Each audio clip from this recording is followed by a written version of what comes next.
Ya, halo pemirsa, apa kabar Anda hari ini? Kembali berjumpa bersama saya, Prasetyo Wibowo, dalam program Market Review yang akan mengupas isu-isu penggerak ekonomi Indonesia. Dan kali ini kita akan membahas fenomena dari libur Natal dan Tahun Baru tahun ini yang diprediksi perputaran uangnya ini cukup besar, mencapai 23,85 triliun rupiah. Langsung saja kita mulai Market Review selengkapnya. Ya, pemirsa, libur Natal dan Tahun Baru pada tahun ini kembali menjadi momen bagi masyarakat untuk melakukan bepergian, baik bersama keluarga, rekan maupun pribadi. Perayaan tahunan ini pun diyakini akan menggairahkan perekonomian daerah dengan potensi perputaran uang mencapai 23,85 triliun rupiah.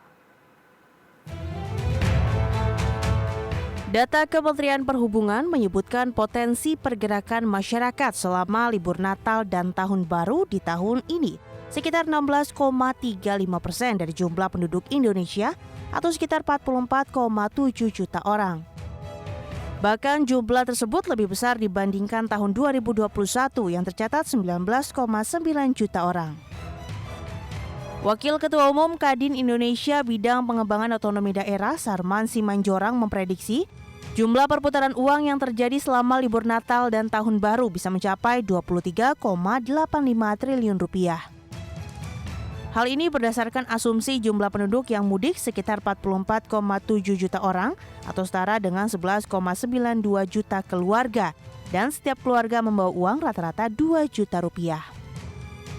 Kadin juga memperkirakan perputaran uang saat libur Nataru akan didominasi di daerah Jawa Tengah, Jawa Timur, Jawa Barat, Jabodetabek, Yogyakarta, dan sebagian lagi di luar Jawa seperti Sumatera Utara, Sulawesi Utara, Maluku, dan Papua, serta sebagian Kalimantan dan Bali.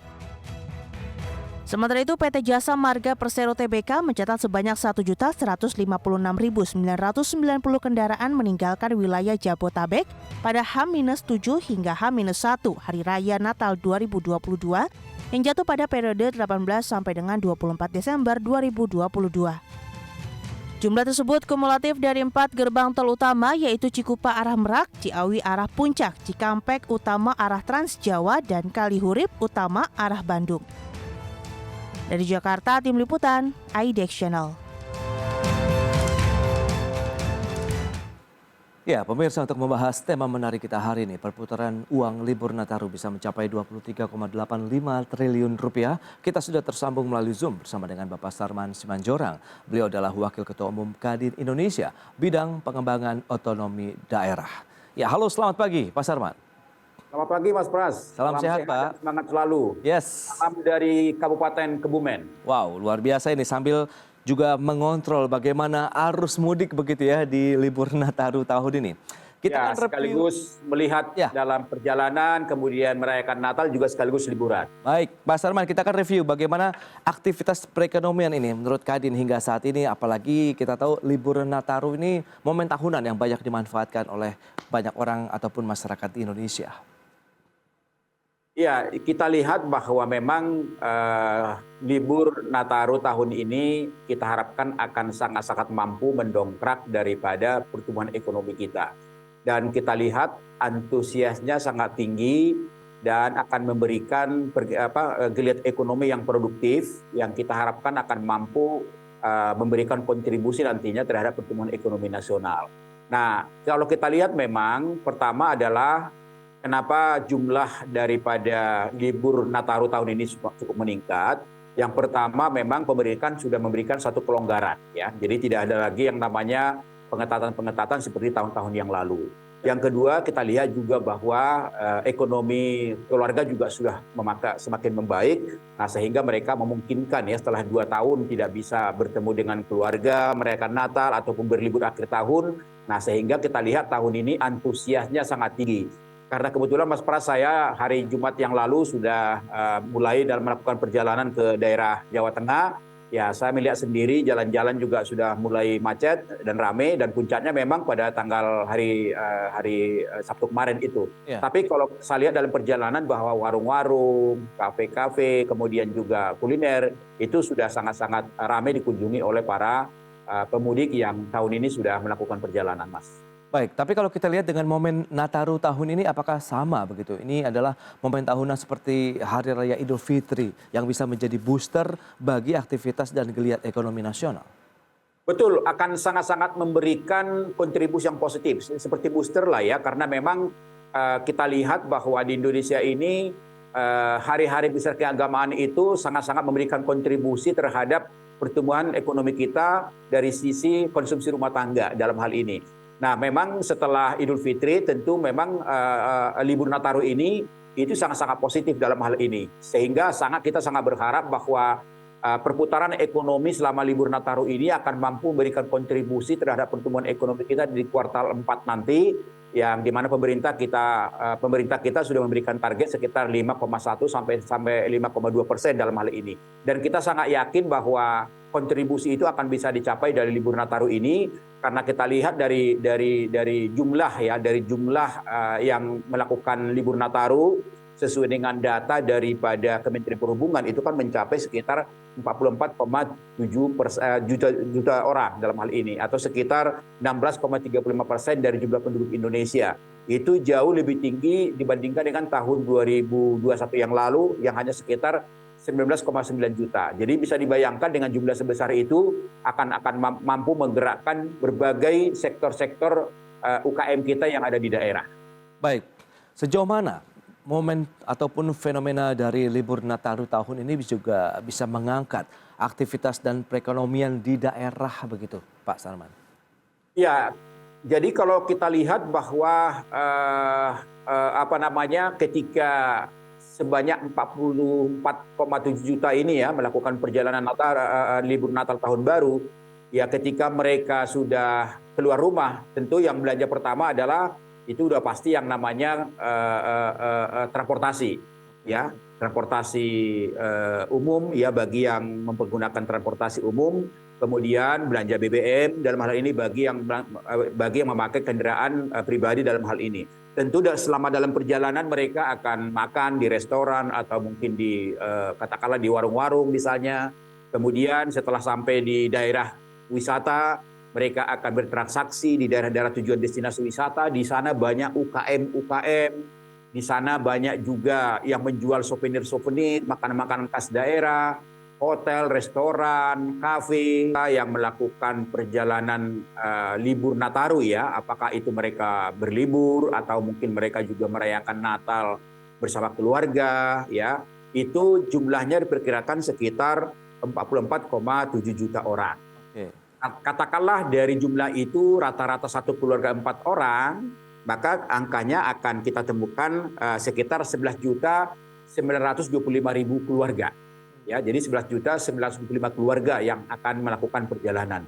Kalau mereka membawa rata-rata, ini rata-rata paling rendah loh ya, 2 juta rupiah saja, ya maka potensi perputaran itu sudah sekitar 23,85 triliun. Dan potensi itu masih bisa di atas itu ya, di atas itu. Tapi yang paling rendah aja sekitar 2 juta saja, itu sudah kita menemukan angka sekitar 23,85 triliun. Ini kan suatu jumlah perputaran yang cukup luar biasa. Yeah. Artinya dari sisi konsumsi rumah tangga ini sangat-sangat mampu mendongkrak, memberikan kontribusi terhadap pertumbuhan ekonomi kita. Karena apa? Kita tahu bahwa 60% daripada pertumbuhan ekonomi kita itu ditopang oleh konsumsi rumah tangga. Jadi ini sangat signifikan sekali, Mas Pras gitu. Nah, Pak Sarman kan sudah melakukan perjalanan dan sekarang sedang berada di Kebumen begitu. Review selama perjalanan, bagaimana Anda melihat kesiapan dari infrastruktur, kemudian angkutan umum, bagaimana kesiapan dari personel ataupun petugas keamanan ini selama adanya libur Nataru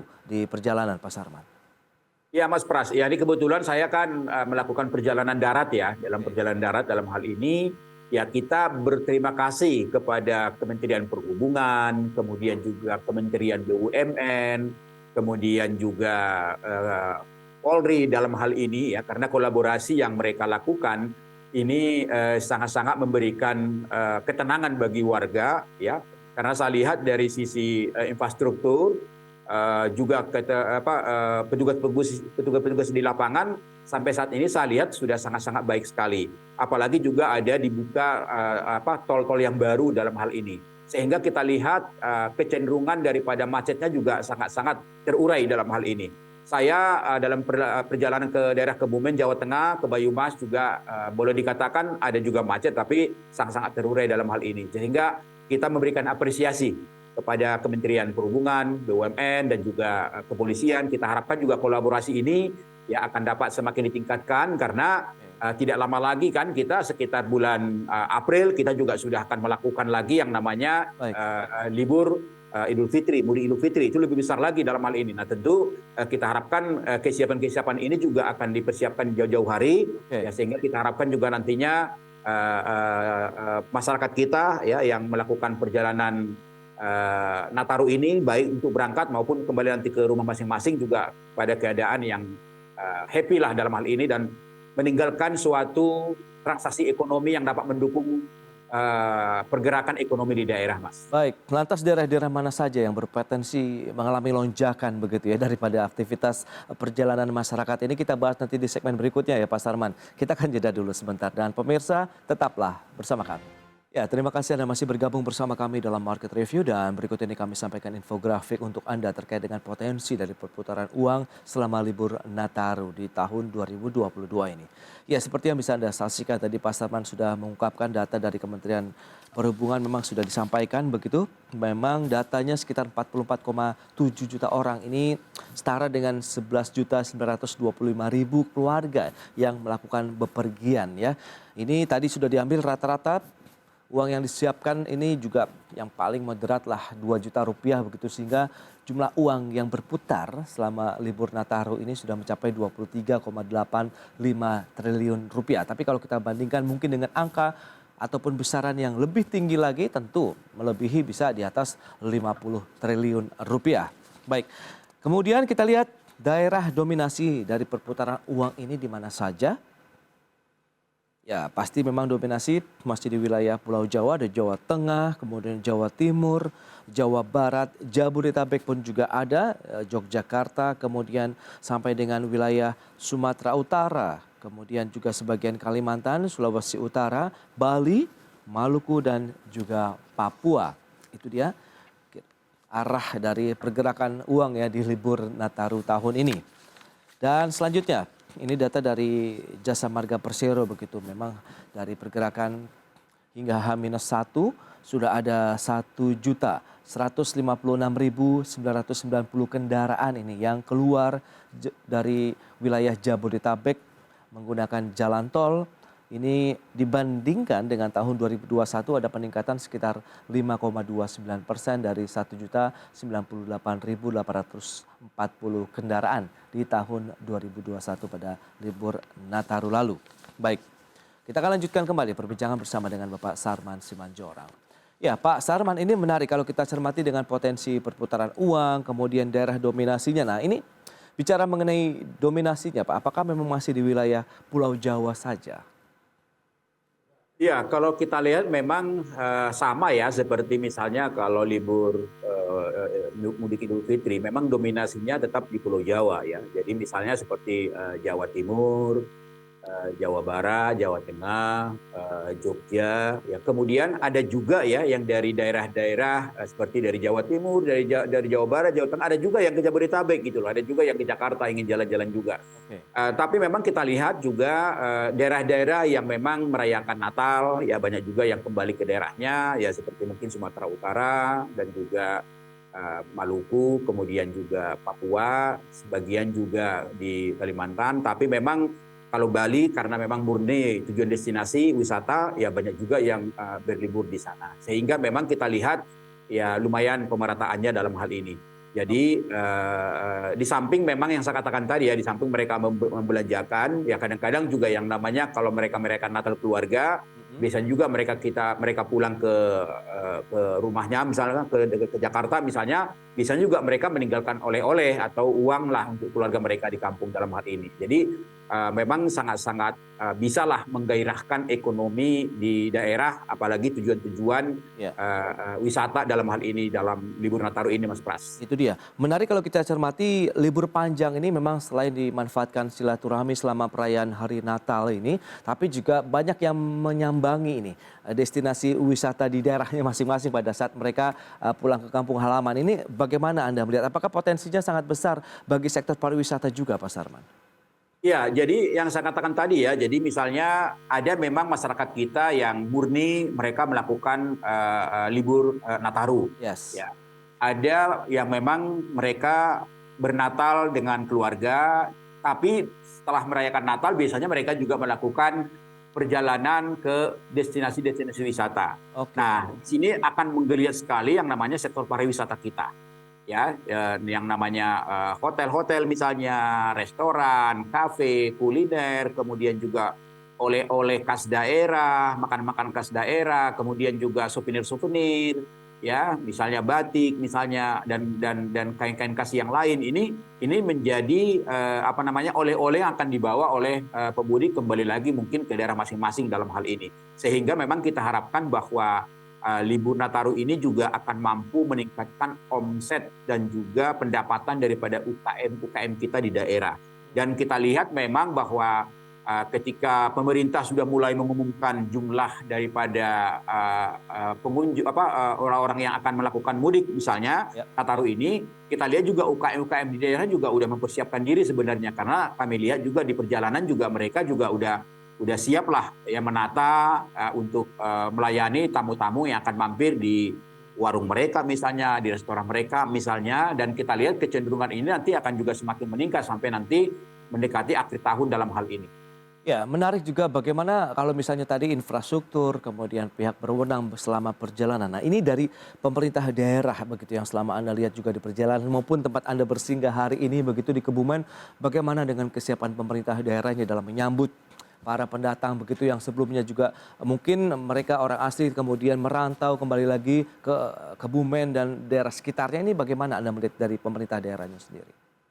Kita lihat ya bahwa koordinasi kolaborasi antara pemerintah pusat dengan pemerintah daerah, kalau pengamatan kami juga berjalan sangat-sangat baik ya, karena sepanjang perjalanan kita juga lancar, tapi ketika juga saya misalnya ini ya kemarin mampir di Bayumas misalnya, di Purwokerto, kemudian juga melakukan perjalanan sampai dengan di Kebumen, kami lihat juga sarana prasarana infrastruktur petugasnya, kemudian juga kita lihat juga di terminal-terminal juga sangat-sangat tertata dengan baik dalam hal ini. Sehingga memang ya kita berharap bahwa pelayanan-pelayanan seperti ini harus selalu ditingkatkan terus ya, sampai bagaimana nanti masyarakat juga mengalami suatu perasaan yang enak, nyaman misalnya. Dan kita lihat bahwa dari tahun ke tahun melakukan suatu evaluasi dan perbaikan-perbaikan. Jadi kalau saya lihat dalam libur Nataru ini mudah-mudahan juga berjalan semuanya dengan baik.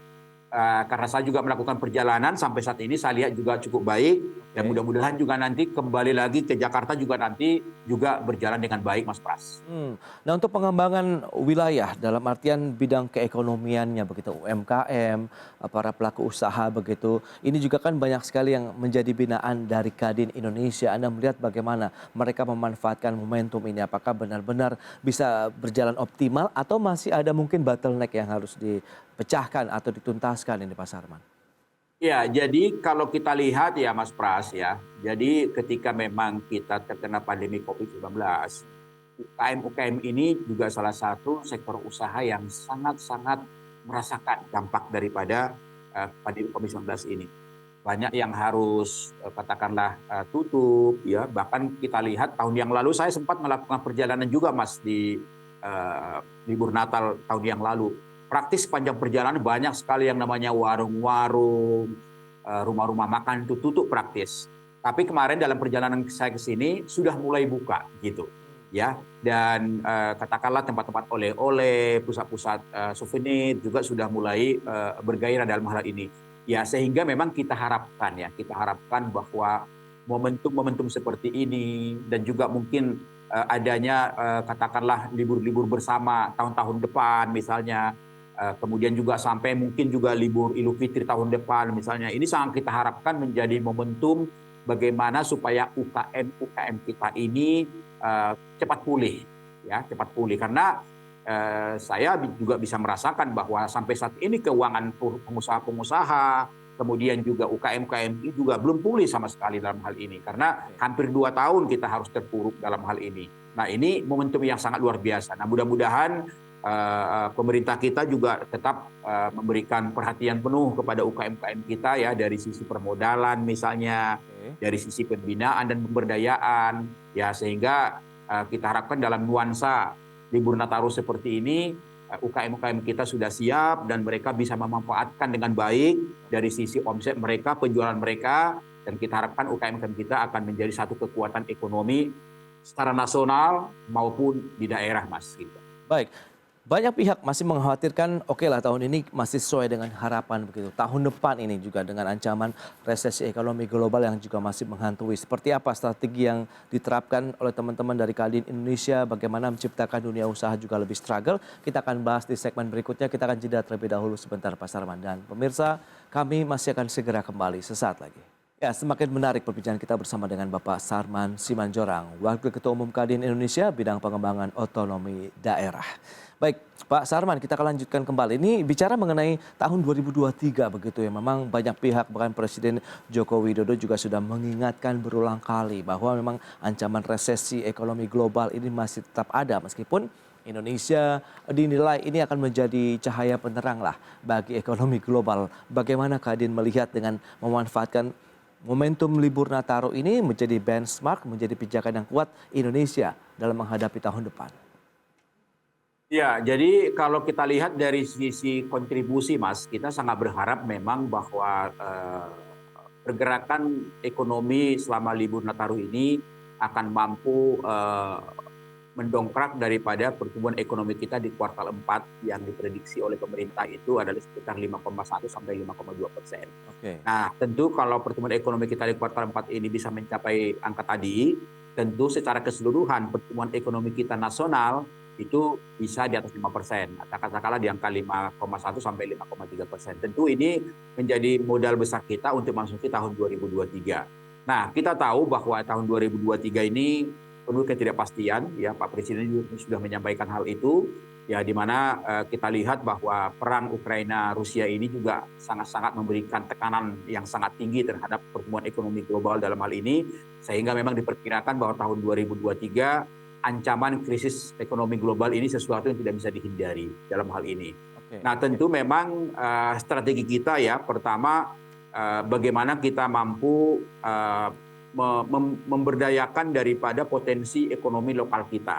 Nah, tentu kita sangat-sangat berharap agar kolaborasi antara pemerintah, dunia usaha dalam ini tetap terjalin dengan baik. Karena apa? Pertama, kita lihat bahwa pemerintah sudah melakukan strategi-strategi penguatan ekonomi kita tahun 2023. Pertama, misalnya dari sisi kebijakan hilirisasi. Ya, hilirisasi ini kan salah satu tujuannya bagaimana supaya berbagai sumber daya alam kita itu tidak lagi diekspor mentah-mentah ke negara-negara tujuan. Tapi bagaimana diolah dulu dalam negeri sehingga terjadi perputaran ekonominya, kita dapatkan dari sisi ekonomiannya dan juga akan mampu katakanlah memberikan kontribusi terhadap ketenaga kerjaan kita. Nah, itu satu. Yang kedua, ya pemerintah juga sudah fokus bagaimana agar UKM kita ini bisa tumbuh positif ya, sehingga mampu menopang daripada kekuatan ekonomi kita tahun depan. Nah, kemudian yang ketiga misalnya pemerintah juga sudah membuat suatu kebijakan bagaimana supaya belanja pemerintah dalam hal ini yang namanya pemerintah pusat, pemerintah daerah, BUMN itu mengutamakan daripada belanja barang-barang produk dalam negeri. Nah, ini kan juga merupakan suatu potensi yang harus kita syukuri. Karena kalau ini nantinya bisa efektif dilaksanakan, tentu ya kita harapkan bahwa tekanan daripada ancaman krisis ekonomi global ini akan dapat kita hadapi dan kita lalui dalam hal ini. Nah, kemudian yang terakhir tentunya kami juga dari dunia usaha menunggu keputusan daripada pemerintah, ya di mana Pak Presiden menyampaikan bahwa ada sinyal untuk mengakhiri daripada PPKM dalam hal ini. Nah, kalau itu juga menjadi kenyataan, tentu ini juga menjadi hadiah tahun baru bagi dunia usaha. Karena apa?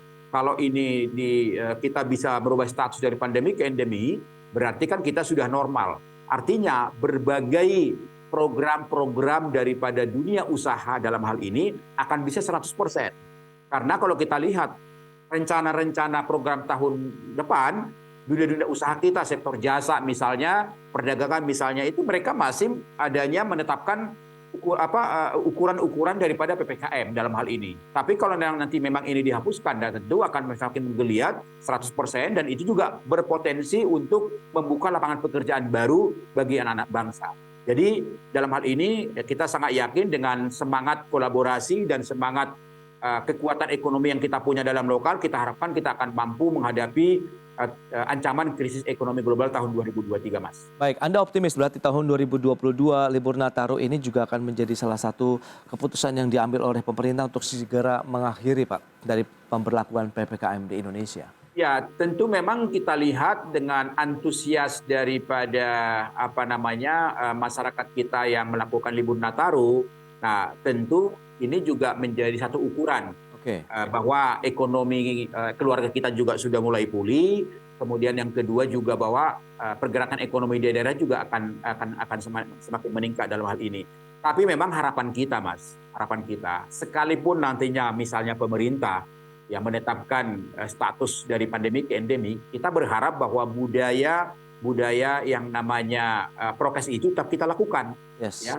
Bagaimana supaya misalnya memakai masker tetap, kemudian juga mencuci tangan tetap. Itu budaya-budaya menurut kami juga, menurut kita juga perlu dilestarikan. Karena kita tidak tahu juga habis nanti COVID nggak tahu lagi ada virus yang lain. Nah, tentu dengan adanya budaya-budaya ini tentu juga akan bisa memproteksi lah supaya masyarakat kita mampu untuk hidup tetap sehat. Kemudian program-program yang lain juga misalnya yang namanya vaksinasi, booster, kita harapkan juga tetap dilanjutkan kalau nantinya juga pemerintah akan mengakhiri PPKM ini sehingga imunitas masyarakat kita juga tetap akan tinggi dalam hal ini. Itu dia kita sangat yakin, Mas, bagaimana kita menjaga kolaborasi dan semangat kebersamaan, kita sangat yakin bahwa ekonomi kita akan tetap tumbuh positif di tahun 2023 sekalipun ada ancaman daripada krisis ekonomi global yang sudah ada tanda-tandanya di depan mata kita. Itu dia, yang penting membangun optimisme dan tetap menjaga protokol kesehatan ini. Pak Sarman, terima kasih banyak atas waktu dan sharing yang Anda berikan untuk pemirsa pada hari ini. Selamat melanjutkan aktivitas Anda kembali. Salam sehat, Pak Sarman. Terima kasih, Mas Pras. Salam sehat dan semangat dari Kabupaten Kebumen, Jawa Tengah. Baik, terima kasih.